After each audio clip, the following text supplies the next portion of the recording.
gusto estar nuevamente con ustedes.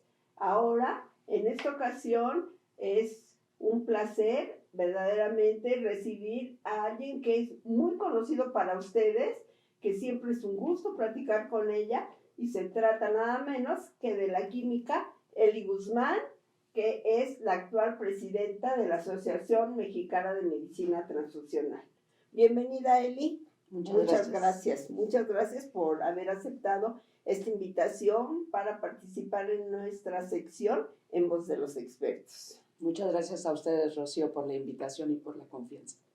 Eli, sabemos que a lo largo de tu vida profesional no solamente has trabajado en cancerología y en pediatría, que tal vez son los dos lugares en donde más te ubicamos. De hecho, ojalá y que algún otro día, en alguna otra entrevista, podamos platicar contigo específicamente sobre el tema de la inmunohematología en pacientes oncológicos. En esta ocasión hemos querido abarcar a Eli Guzmán desde otro punto de vista. Y lo primero que quisiera preguntarte, lo primero que quisiera yo que nos platicaras es por qué trabajando en diferentes instituciones y no siempre en el banco de sangre, porque en ocasiones has trabajado también en laboratorio clínico, ¿por qué el banco de sangre? ¿Por qué te inclinaste? ¿Qué te enamoró del banco de sangre? ¿Qué me enamoró del banco de sangre? Si somos honestos, yo creo que la necesidad del trabajo. Porque permíteme decirte, cuando yo empecé a trabajar, saliendo de la universidad, tuve la oportunidad de llegar al Instituto Nacional de Cancerología. Esto fue, para que sepan mi edad, en 1983. Y resulta que al primer laboratorio que llego es al laboratorio de hematología realmente. Yo me dedicaba a la hematología. Pero pues surge un lugar en el banco de sangre. Y pues la necesidad de querer trabajar, porque yo creo que cuando yo salí de la universidad fueron épocas muy difíciles para nuestro país, donde yo recuerdo algo que pegó mucho, es que el dólar de 12.50 se fue hasta 60 y tantos pesos y llegó hasta los 100 y tantos de pesos. Entonces no había trabajo, estaban cerrados todas las fuentes de trabajo. Y se abre un lugar en el banco de sangre y pues me voy a trabajar ahí. Sí es como anecdótico el decir, pues no lo buscaba porque una de mis cocos en la universidad era la inmunología. Y llegar a trabajar banco de sangre, dices, ah, caray. Pues bueno, ¿por qué fue esto? Bueno, primero la necesidad de trabajar y después, cuando llego también al Instituto de Cancerología, déjenme decirles que no había una sola persona que fuera de la universidad. Todas de la Universidad Nacional Autónoma de México, del POLI. Todas eran niñas de la Universidad Femenina, del norte, del Motolinía. Y entonces fue un reto para que nos aceptaran como de una universidad de gobierno. Te empiezan a poner piedritas, ¿no? Sí. Y esas piedritas, yo soy una gente que me gusta mucho el reto. Entonces, que me pusieron piedritas, pues hay que sacarlas adelante. Y gracias a Dios ahí me quedé. Pero cuando empiezas a ver todo lo que es el banco de sangre, que siempre estás al filo de la navaja, porque yo creo que así es, siempre estás al filo de la navaja, porque aquí no te puedes equivocar como en el laboratorio, ¿sí? Si yo me equivoco en un grupo sanguíneo o en una prueba cruzada, pues al paciente lo mato con menos de 5 mililitros de sangre. Entonces, el estar en ese trabajo, pues fue lo que hizo que a mí me gustara. Además, otra de las cosas que yo creo que es importante es que siempre tienes que estar estudiando. Eso te enseña el banco de sangre, que siempre tienes que estar estudiando porque pues tienes que resolver cosas que a lo mejor nunca te has enfrentado a ellas, ¿no? Y eso fue lo que hizo que a lo mejor me apasionara el banco de sangre y que durante 34 años de mi carrera me dediqué al banco de sangre. Y bueno, en pediatría ya me dediqué a otros laboratorios, como dices, que sí trabajé en otros lados, que trabajé en el laboratorio, no en el banco de sangre, pero en los dos institutos, trabajé cancerología después de Mato, todo fue banco de sangre. En pediatría empecé en el banco de sangre, trabajé 11 años y ya después me fui al laboratorio y chistosamente llegué a ser hasta jefe del laboratorio de inmuno, ¿no? Te ríes de que dices la inmunología no me gusta y mira hasta dónde llegué. Entonces, sí, por eso el banco de sangre. Muy bien, Eli. Eli, y es bien reconocido por todos nosotros que algo que especialmente te toca el corazón es la inmunohematología. ¿Cuál es una de las más grandes enseñanzas que ha dejado la inmunohematología a tu vida? Híjole, pues hay muchas, pero yo creo que una de las grandes enseñanzas que a mí me ha dejado la inmunohematología es el saber que tenemos que trabajar en equipo. Y en equipo no nada más digo el personal del banco de sangre. En equipo, el médico tratante, el jefe de laboratorio de banco de sangre, nosotros, el personal de banco de sangre y el mismo laboratorio clínico, que es algo que se nos olvida, ¿sí? ¿Por qué? Porque tenemos que conjuntar todo para resolver el problema que podamos tener de la inmunohematología. Y me salgo tantito, no nada más de la inmunohematología. Problemas a lo mejor de apoyos, por falta de insumos, por una transfusión que no tenemos unidades de sangre, o resolver los problemas de inmunohematología. Entonces, a mí me parece que una de las enseñanzas que me deja es la comunicación y el trabajo en equipo. ¿Por qué? Porque si nosotros no trabajamos en equipo, muchas veces no le damos seguimiento a un estudio de inmunohematología. Sí. Si sabemos que muchas veces un estudio de inmunohematología me puede llevar 24, 48 horas para resolverlo, si no tengo la comunicación y el trabajo de equipo, esto se va a llevar más tiempo. ¿Y a quién estoy afectando? A un paciente. ¿Por qué? Mi casa es cancerología y los pacientes nos llegaban con 3 gramos de hemoglobina, no con 8, sino con 3 gramos, 4, 5 gramos de hemoglobina y tenías que resolver. La otra es, ¿por qué digo el trabajo en equipo? Yo recuerdo que cuando yo llegué al instituto, todo aquello que me daba incompatible me decía mi jefe, es un anti-D. ¿Sí? Es un anti-D porque pues, no teníamos paneles, mucho menos para hacer fenotipos, ¿verdad? Entonces, yo me acuerdo que le decía al doctor, no, es que no es un anti-D. Yo ya tenía que andar buscando quién me ayudara a hacer estudios de inmunohematología, que me prestaran células para hacer un semipanel o lo que fuera. Después de esto conseguimos que nos dieran un panel, el Seguro Social, que no era tan fácil porque tú tenías que hacer los tratos, pero empezamos a tener eso. Hay veces el panel mestizo no nos sacaba del problema, entonces tenías que buscar otro apoyo. Y yo puedo decirte que una de las gentes que siempre me apoyaron fue el grupo del doctor Héctor Baptista, que yo conocía al grupo de ellos en Perinato, pero cuando hacen Médica Sur, aquí cerquita en el sur, donde yo trabajaba, pues le hablaba yo a los muchachos o al doctor Baptista y les decía, oiga doctor, ¿me puede prestar pues su panel? Sí, tráete la muestra y vente acá a trabajar para resolverlo. Entonces a eso es a lo que yo me refiero, el tener un trabajo en equipo, el tener los lazos de trabajar en equipo todos para resolver el bien del paciente, que es por quien estamos, ¿sí? Entonces, eso es lo que a mí me ha dejado la inmunohematología, el trabajar en equipo para poder resolver un problema transfusional para un paciente que lo requiere, que para eso estudiamos y para eso, al menos yo como bioquímica, pues siempre quise trabajar en salud y entonces creo que por quien estamos es por los pacientes, ¿no? Y para los pacientes. Así es, Eli. Creo que tienes mucha razón en lo que dices, en lo que expresas.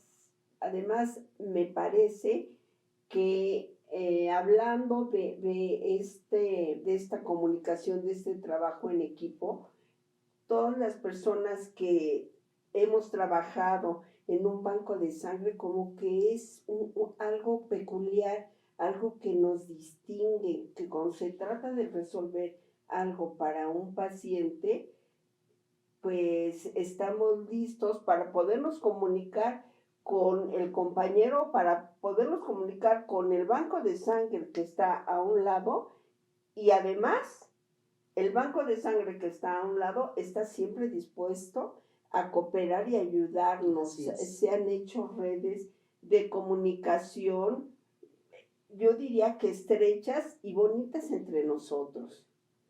Y hablando de estas redes de comunicación, pienso que de ahí nace la AMTAC. La AMTAC, que es una de las asociaciones, o no una de las asociaciones, la asociación más fuerte en México en lo que se refiere al estudio de la medicina transfusional, a agremiar, a juntar a todos los profesionales de la salud que trabajan en un banco de sangre. ¿Cuál es la misión de la AMTAC a la que tú representas, Eli? Pues mira, la misión de la AMTAC sobre todo es la educación, ¿no? Y lo que dices, que precisamente la asociación pueda ser un órgano líder en la medicina transfusional. Yo creo que en cierta parte se cumple esta misión, el trabajar por la medicina transfusional. El grave problema que yo veo es que somos muy apáticos en pertenecer a una asociación, ¿sí? Sí. Somos muy apáticos porque a lo mejor nuestros congresos son muy concurridos, ¿sí? Hablamos hasta de 1,200 gentes. ¿Cuál es la situación? ¿Cuántos agremiados tiene la asociación? Esa será una de las preguntas. Y los agremiados no llegan, cuando mucho, a 300, ¿no? Entonces, otra de las cosas es qué tan cara es el ser socio. Creo que es una de las asociaciones de lo más barato, ¿sí? Entonces, eso también nos detiene un poco. Si la misión es la educación, ¿cómo hacemos la educación en la asociación? Pues impartiendo sesiones mensuales, de todo lo que abarque en un momento dado la medicina transfusional, dar diplomados, dar cursos y pues el congreso de la asociación, ¿no? Pero yo quisiera que esto fuera un poco más allá, ¿no? Ojalá pudiéramos hacer la educación y llevarla fuera de la Ciudad de México, porque mucho está centralizado. Desafortunadamente esta pandemia, de los objetivos o de lo que yo propuse en mi trabajo para la vicepresidencia, me lo truncó esta pandemia, ¿no? Porque no pudimos salir, no pudimos hacer muchas cosas. Pero yo lo que intentaba es que si la misión, si yo la leo, si me permites, lo que dice la misión de la asociación, dice que es proporcionar la capacitación y actualización continua del personal involucrado en la medicina transfusional, por medio de actividades educativas de alto nivel, consensos y foros de discusión que permitan el intercambio de ideas, el desarrollo científico, tecnológico y académico de sus asociados para poder elevar la seguridad transfusional en México, ¿sí?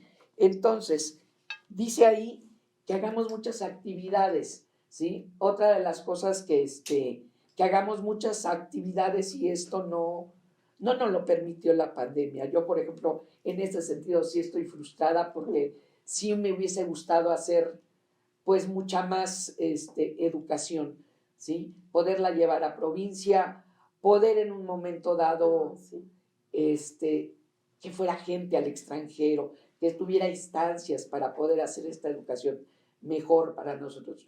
Y otra de las cosas que se me olvidaba, pues nuestra revista, que desgraciadamente también con esta pandemia, pues no hemos sacado ni un número en primera porque la pandemia nos llevó a detener muchas cosas. Luego la muerte del doctor Guerra, que era nuestro editor también.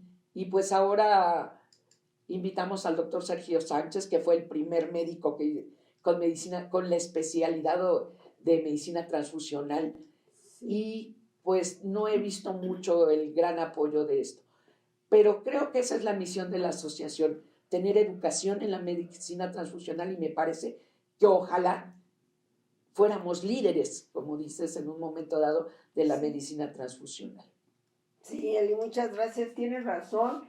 Ojalá que también este foro sea una invitación para todos los que nos escuchan para agremiarse, para pertenecer al AMTAC, porque finalmente también es una forma de apoyar al AMTAC.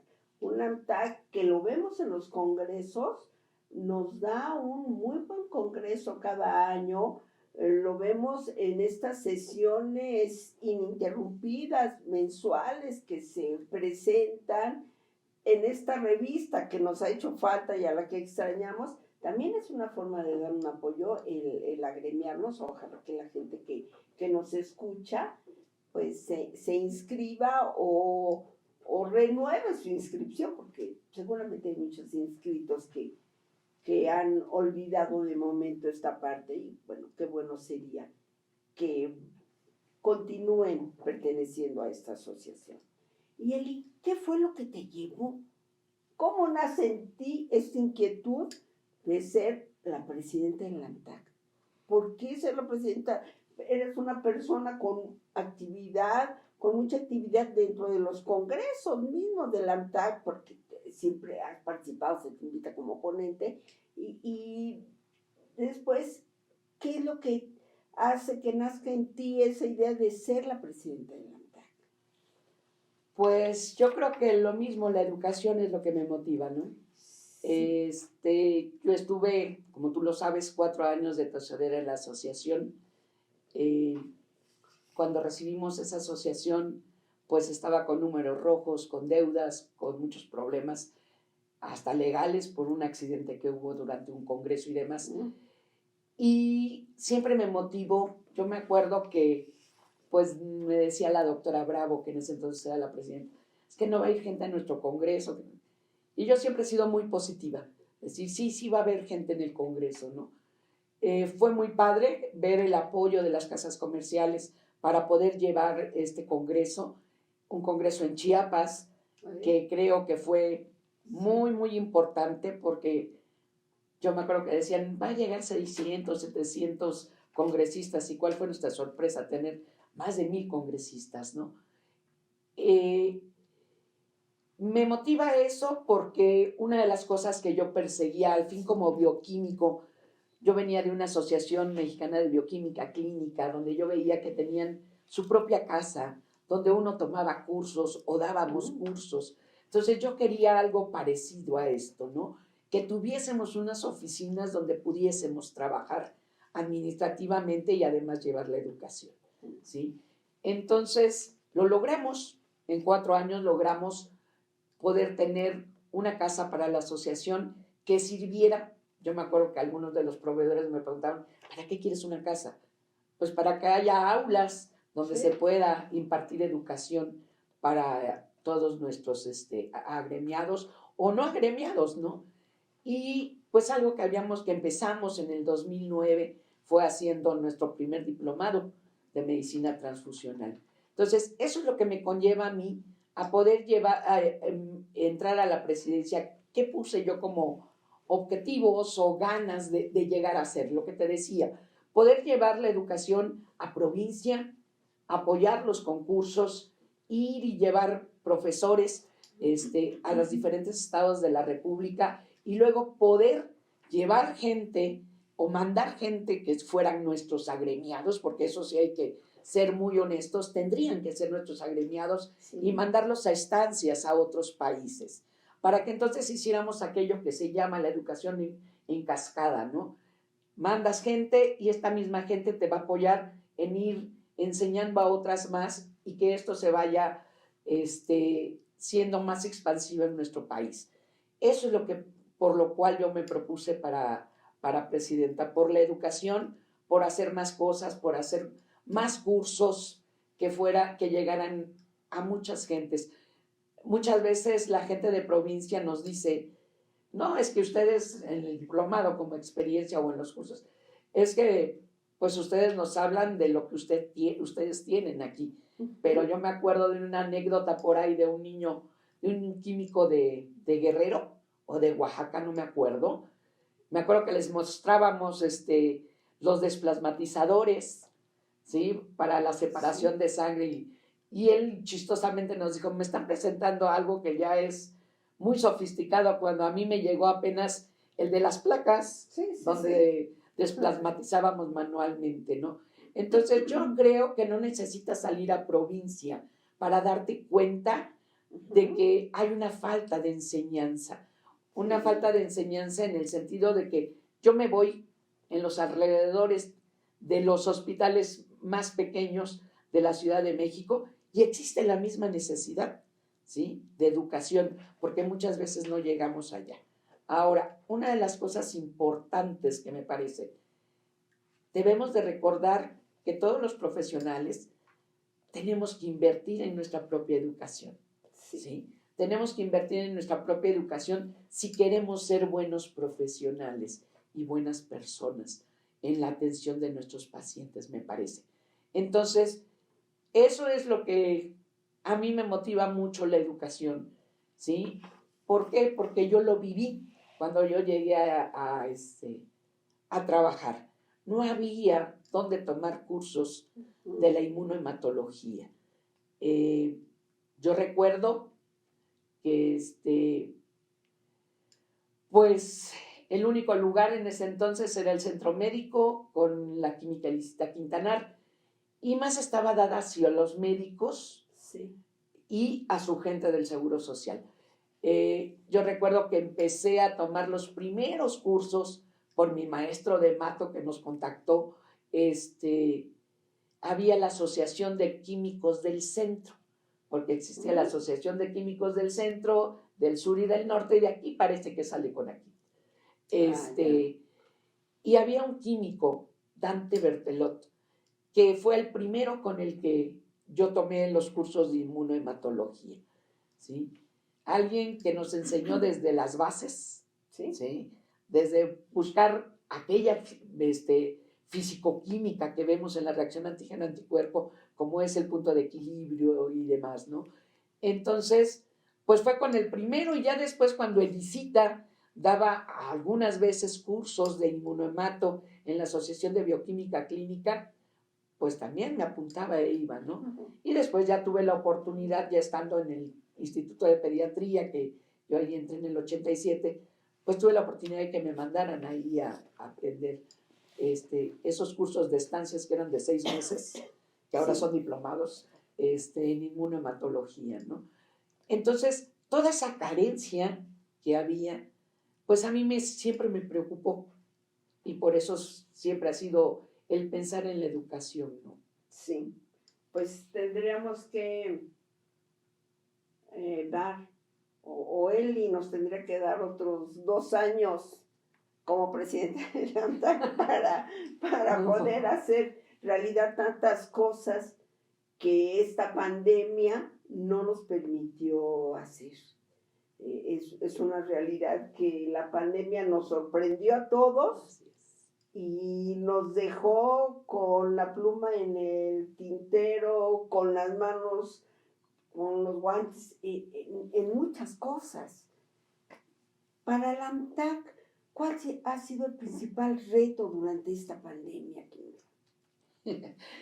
Pues el reto fue precisamente el no saber el comportamiento de esta pandemia, ¿no? Sí. Pero eso, el que no sabíamos y que nos agarró tan desprevenidos, me parece que también nos llevó a tener que tomar decisiones, yo no creo que apresuradas, sino pues ante lo que se nos presentaba, ¿no? El mayor reto ha sido eso, el tomar decisiones y meterse a las cuestiones virtuales como estas. Que gente como yo ya no maneja, los jóvenes manejan muy bien todo lo que es la tecnología, pero yo recuerdo que algo que, estando yo como vicepresidenta, seguimos presentando las sesiones, ya habían empezado el diplomado, pero algunos de las gentes que estaban en las coordinaciones de cada módulo dijeron no puedo, y yo creo que no era por el que no quisieran. Muchos de ellos estaban en el quehacer diario en el banco de sangre, y ante esa situación tú no puedes anteponer a lo mejor el que yo tenga que ir a dar una charla que estar en el banco o en mi hospital atendiendo pacientes. Claro. ¿Sí? Entonces, eso hizo que se parara el diplomado ese año, en el 2020, y ante la situación que no sabíamos qué iba a pasar, también decidieron no hacer el congreso. Pero yo vuelvo a decir, yo creo que no fue una decisión de no querer trabajar, sino la situación a la que nos llevó. Ya tomando yo la presidencia, pues ya estábamos más o menos, visualizábamos qué era lo que estaba pasando con la asociación. Seguimos nuestras sesiones de manera virtual, que ya la teníamos desde años anteriores y que, bueno, ya sabíamos cuál era la plataforma y demás, ¿no? Y algo que sí yo te puedo presumir de estas sesiones es que, pues ahora ya se conectan gente de Latinoamérica, Sí, hasta de Argentina, hay mucha gente de Honduras, Guatemala, de muchos lugares, y hemos llegado a tener hasta 400 gentes conectadas a las sesiones. Wow. Entonces, me parece que eso también nos ha enseñado la tecnología, el hacer las cosas virtuales, que podemos llegar a más lugares, ¿sí? Y compartir la enseñanza de nuestros profesionales o de nuestros expertos que en un momento dado nos dan una charla. Decidimos entonces, ya viendo cómo se había comportado el 2020, dijimos, pues vamos adelante con el diplomado. Y fue algo también maravilloso porque pues no sabíamos cómo iba a responder la gente. Pero también déjame decirte que con esta pandemia salieron muchos grupos a dar cursos y a hacer diplomados chistosamente.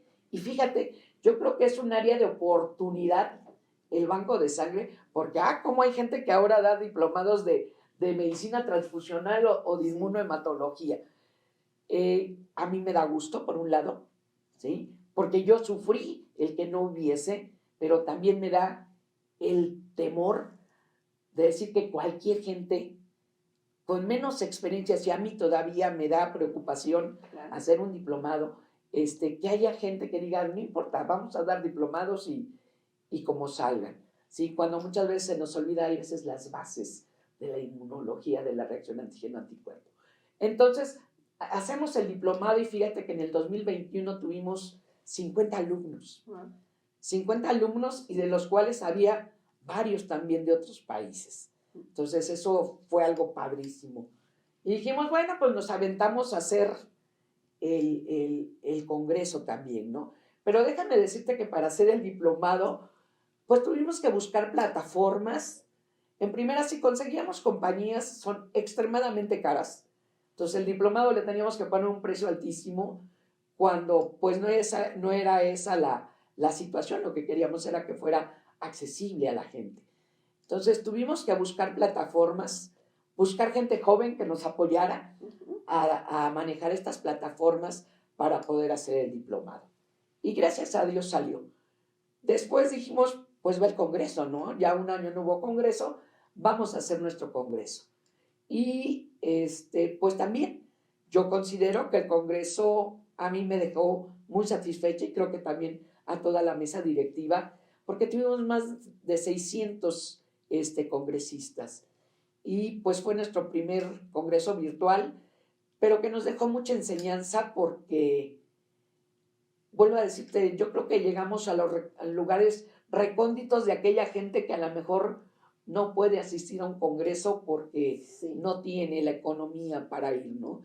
Entonces, eso es lo que me enseñó, el que tenemos que aprender a usar las tecnologías y que tenemos que aceptar los nuevos retos que hay, ¿sí? Pero eso es lo que me dejó la pandemia, mucha enseñanza en el sentido de que a lo mejor no pude hacer muchas de las cosas que yo tenía como interés, pero sí lograr otras cosas, ¿sí? Y saber que somos capaces de hacer muchas de estas cosas utilizando pues las nuevas herramientas que hay, ¿no? Sí. Muchas gracias, Eli. Ahora parece que este año, 2022, estamos empezando a vivir otra realidad. Pareciera que se vislumbra el fin a una pandemia o la disminución de este COVID-19 que tantos dolores de cabeza nos ha dado, que tantas pérdidas nos ha traído. Y pareciera que se vislumbra un fin, que hay una esperanza. Y algo que a mí me da muchísimo gusto es que dentro de esta nueva realidad, dentro de este 2022 que estamos viviendo, ya se va a volver a hacer un congreso presencial, un congreso muy esperado, porque si hay un congreso esperado y querido, es el congreso de la AMTAC. Entonces, esperamos que ahorita en septiembre vamos a hacer un congreso ya presencial. ¿Qué se espera? ¿Qué espera la AMTAC? ¿Qué espera Eli Guzmán de este congreso de la AMTAC? Pospandemia, es el primero presencial después de 2 años. De un congreso que, como bien lo comentaste, es exitoso, es de un congreso que siempre tiene llenos totales. De un congreso que yo lo defino que no solamente es el momento de aprender mucho, porque se aprende. He escuchado gente que dice, no, los de la AMTAC, la gente de la AMTAC usan un término, dicen, son muy ñoños, porque siempre entran a las pláticas. A diferencia de otros congresos, la gente de la AMTAC ya acabó el receso, se van y llenan las aulas. ¿Qué espera la AMTAC ahora? Híjole, pues mira, es otro nuevo reto, Es otro nuevo reto porque, pues, yo me acuerdo que cuando hicimos la asamblea con los expresidentes decían ellos, pues están pasando cosas que no sabemos qué hacer, que no están ni en nuestros artículos de nuestra reglas de la asociación. ¿Qué espero yo? Mira, yo espero un regreso muy cordial en el sentido de que yo creo que todos tenemos la necesidad ya de vernos, de compartir, de platicar nuestra experiencia y hablar de nuestras gentes que ya no están. Eso espero yo, y que además este congreso, lo que tú dices, ¿no? Tengamos nuevas actualidades, podamos compartir con nuestros profesores extranjeros y nacionales aquellas dudas que tengamos de cualquier tema que se vaya a tocar. Y también que la gente vea las actualidades que hay en la parte comercial. ¿Por qué? Porque la investigación no paró, ¿sí? Entonces sigue habiendo cosas nuevas, ¿no? Entonces yo espero eso, que la gente esté ávida, en primera, del trato humano, ¿sí? Y la otra, del conocimiento, de ver las nuevas tecnologías o las nuevas plataformas que hay. Y que este congreso, en un momento dado, cuidándonos todos, sí, lo logremos. ¿Qué espero? Que no haya problemas, porque algo que sí vimos es hablar de los espacios que haya. Yo espero que la gente también sea responsable, como todos tenemos que ser, llámese mesa directiva, llámese casas comerciales, llámese agremiados, pensar en nuestra salud, pues, puesto que trabajamos en salud. Entonces, yo espero que sea un congreso que haya mucha afluencia. Pusimos nosotros que esperamos 1,000 congresistas. Yo espero que sean más y creo que van a ser más. Pero que esa necesidad de la convivencia nos haga ser también responsables y que no tengamos alguna situación de la que nos podamos arrepentir.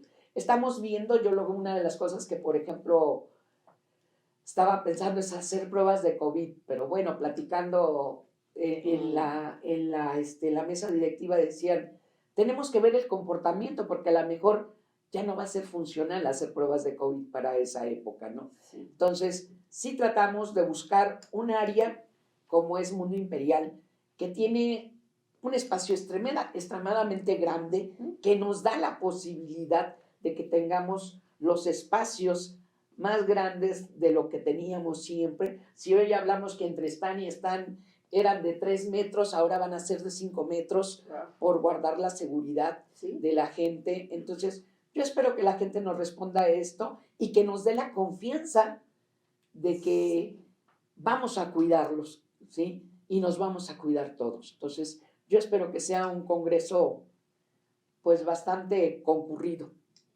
Y déjame decirte, y una de las cosas es, por ejemplo, pues estamos trayendo varios profesores del extranjero, porque yo vuelvo a insistir, si la ANTAC está hecha para la educación, en eso tenemos que gastar. Y que no tenemos que estarnos cuidando cuánto gastamos por traer a un profesor de un estado o de otro país. Invertir en eso, en nuestros profesores, que yo creo que va a ser un congreso bonito. Muchas felicidades, Eli. Seguramente va a ser un congreso muy exitoso. Seguramente. Muchas gracias. Como siempre, va a ser un congreso muy exitoso. Ahora, además, con ese toque de un congreso muy esperado. Eli, finalmente quisiera hacerte una pregunta para cerrar esta entrevista. Tú eres considerada como una gran inmunomatóloga, como una muy buena inmunomatóloga, y muchos, los que hemos tenido oportunidad de tener contacto contigo durante tu vida profesional en los laboratorios, hemos tenido oportunidad de aprender de ti. Tú has formado a muchos jóvenes. ¿Por qué? Simplemente porque en los hospitales en donde tú has trabajado son hospitales escuela. Tú has formado a mucha gente. Muchos jóvenes que ahora están en los bancos de sangre y muchos no tan jóvenes que están en los bancos de sangre te consideran su mentora, te consideran su maestra. ¿Cuál es el principal consejo, más allá de la inmunohematología? ¿Cuál es el principal consejo que tú les das o que tú les has dado a toda esta gente? Pues fíjate que sí, gracias a Dios ha pasado mucha gente por los bancos de sangre donde he estado. Y el mayor consejo que yo les doy es que sean profesionistas responsables. Responsables porque, no como nos dicen los médicos, si no fuera su familiar, usted lo trataría de otra manera. No, yo creo que no es necesario eso. El que seamos responsables habla de nuestro profesionalismo. Entonces, yo te decía, ¿por quién trabajamos? Pues por los pacientes. Porque si yo, que estudié salud y que quiero dedicarme a la parte de salud, pensé en el bien. Entonces, tenemos que pensar en el bien común. Sí. En el bien común quiero decir que si yo algo sé, lo tengo que compartir. Que no seamos egoístas, porque yo creo que lo que tú sabes nadie te lo va a quitar. Entonces tenemos que compartir lo poco o lo mucho que podamos saber. Y una de las cosas, sí se ha formado mucha gente, pero también me han enseñado muchas cosas. Pero el mayor consejo que les doy es eso, que ellos sean buenos profesionistas, porque aparte, y para la gente que está formando profesionistas, también decirles que no se guarden lo que saben, que hay que compartirlo. Porque yo les decía a ellos, yo no sé si el día de mañana yo regrese a la institución donde está alguno de ellos y yo sea el paciente. Sí. Y yo quiero que me traten bien, que me traten con profesionalismo. Entonces, me parece que si bajo esa tesitura, tú debes de decirle a la gente que sea profesional y responsable, ¿sí? Y que debe de haber, entre nosotros los profesionistas, debe de haber, pues, el querer la competencia profesional. Y la competencia profesional lo que me va a permitir es siempre tratar de ser mejor, seguir estudiando para ser mejor, ¿sí? Porque si es nada más la competencia porque yo quiero sobresalir, sí, eso sí no va a ser bueno, ¿sí? Entonces, por eso te digo, es el bien común ¿para quién? Para todos, el poder ser mejores profesionistas el ser mejores personas principalmente, porque si tú eres una buena persona, vas a ser bueno en todo, ¿sí? Entonces, eso es lo que yo les he dicho a los muchachos, tenemos que formar gente, ¿sí? Por el día de mañana. Sí, Eli, pues muchísimas gracias. Seguramente muchas de estas personas a las que tú has formado te van a escuchar en esta entrevista. Ha sido verdaderamente un gusto, un deleite poder platicar contigo. Yo espero que todas las personas que nos están escuchando disfruten tanto como yo de esta entrevista que nos has dado. Muchas gracias. No, muchas gracias a ustedes, Rocío. Gracias a Licón por invitarme y pues sí, hay muchas cosas que platicar que se quedan ahí en el tintero desde lo que dices. Y yo recuerdo, la educación, hay veces necesitamos de la gente, ¿no? Necesitamos de las casas comerciales. Nada más así como comentario. Yo me acuerdo que la primera educación le empecé haciendo intramuros entre mis compañeros. Y después dijimos, vamos a salir hacia afuera. Y hay veces no nos creen nuestros jefes o no, dicen, no va a pasar nada. Y pasan muchas cosas.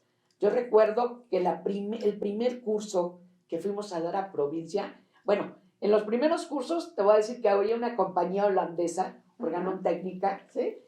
Con Javier Salazar, ¿no? que no le compraba más que las cosas de serología, pero fue quien me daba los hemoclasificadores y demás para hacer los talleres. Y yo no sé si recuerdas que tuvimos la oportunidad de compartir el primer taller que nos invitaron a provincia. Claro que sí. Y que tú fuiste con nosotros y con Miriam como profesor y que el ICON nos apoyó también Celaya, con los reactivos en Celaya. Sí, claro. Entonces, todo se puede, si queremos. Y yo espero que la gente de veras se siga dedicando a la educación, pero con responsabilidad. Gracias de veras. Muchas gracias, Eli. A ustedes, Rocío.